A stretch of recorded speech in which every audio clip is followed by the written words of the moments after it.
40 দিনের রক্তক্ষয়ী যুদ্ধের পর অবশেষে ইরান যুক্তরাষ্ট্রের যুদ্ধবিরতি মেনে নিয়েছে। পাকিস্তানের প্রধানমন্ত্রী ইরানকে জানিয়েছেন যুক্তরাষ্ট্র ইরানের 10 দফা পরিকল্পনাকে আলোচনার ভিত্তি হিসেবে মেনে নিয়েছে। তাই ইরান 2 সপ্তাহের যুদ্ধবিরতি চুক্তির বিষয়টি আনুষ্ঠানিকভাবে মেনে নিয়েছে।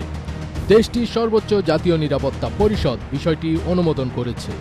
পরিষদ এই চুক্তিকে ইরানের বিজয় হিসেবে উল্লেখ করেছে, যেখানে জানানো হয়েছে স্থায়ী চুক্তির জন্য আলোচনা ইসলামাবাদে অনুষ্ঠিত হবে। যুক্তরাষ্ট্রের সঙ্গে 2 সপ্তাহের সাময়িক যুদ্ধবিরতিতে সম্মত হলেও নিজেদের কঠোর অবস্থানের কথা পুনর্ব্যক্ত করেছে ইরান। দেশটির সর্বোচ্চ জাতীয় নিরাপত্তা কাউন্সিল থেকে দেওয়া এক বিবৃতিতে এই যুদ্ধবিরতির বিষয়টি নিশ্চিত করা হয়। তবে এই সমঝোতার পরপরই শত্রুপক্ষকে কঠোর হুঁশিয়ারি দিয়ে তেহরান জানিয়েছে তাদের আঙুল এখনও ট্রিগারে রয়েছে। স্থানীয় সময় মঙ্গলবার 7 এপ্রিল রাতে দেশটির সংবাদ মাধ্যম মেহর নিউজ এজেন্সির প্রকাশিত একটি বিবৃতিতে জানানো হয়, ইরানের নতুন সর্বোচ্চ নেতা আয়াতুল্লাহ মোস্তফা খামেনির অনুমোদনের ভিত্তিতে এই চুক্তিটি সম্পন্ন হয়েছে।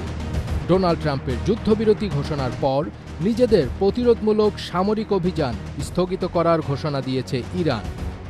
দেশটির পররাষ্ট্র মন্ত্রী আব্বাস আরাকচি এক বিবৃতিতে একথা জানান। তিনি বলেন, যদি ইরানের বিরুদ্ধে আক্রমণ বন্ধ করা হয় তবে আমাদের শক্তিশালী সশস্ত্র বাহিনীও তাদের প্রতিরোধমূলক অভিযান বন্ধ করবে। একই সঙ্গে বৈশ্বিক বাণিজ্যের গুরুত্বপূর্ণ রুট হরমুজ প্রণালী নিয়েও বড় সিদ্ধান্ত জানিয়েছে ইরান। পররাষ্ট্রমন্ত্রী বলেন, আগামী 2 সপ্তাহের জন্য হরমুজ প্রণালী দিয়ে নিরাপদে যাতায়াত সম্ভব হবে।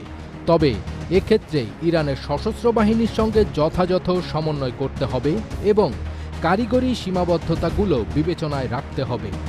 উল্লেখ্য, পাকিস্তান ও যুক্তরাষ্ট্রের মধ্যস্থতায় 2 সপ্তাহের এই সম্ভাব্য যুদ্ধবিরতির প্রক্রিয়ার মধ্যেই ইরানের পক্ষ থেকে এই ইতিবাচক সাড়া পাওয়া গেল।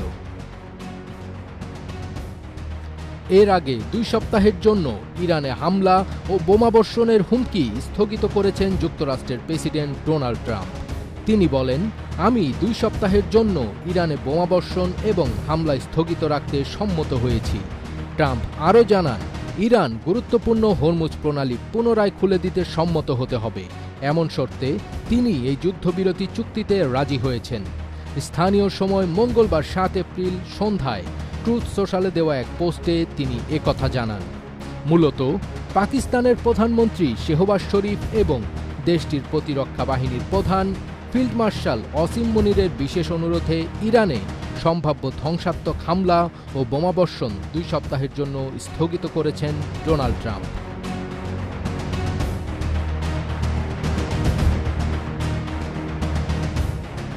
ফাজবির তাজ, এটিএন বাংলা।